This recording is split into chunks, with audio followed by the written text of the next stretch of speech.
Daily கிச்சன்ல சமையல விட கொஞ்சம் கஷ்டமாவே, அது எரிச்சலாவே நினைக்கிற விஷயம் கிச்சன் கிளீனிங், பாத்திரம் கழுவுறது தான். ஆனா வேற வழி இல்ல. அது செஞ்சா தான் நம்மளோட வீடும், கிச்சனுமே நல்லாருக்கும்.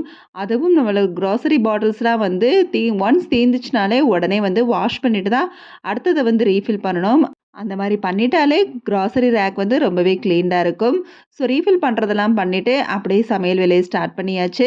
உருளைக்கிழங்கு குருமா, சப்பாத்திக்கு கொஞ்சம் வித்தியாசமாவே ரெடி பண்ணியாச்சு.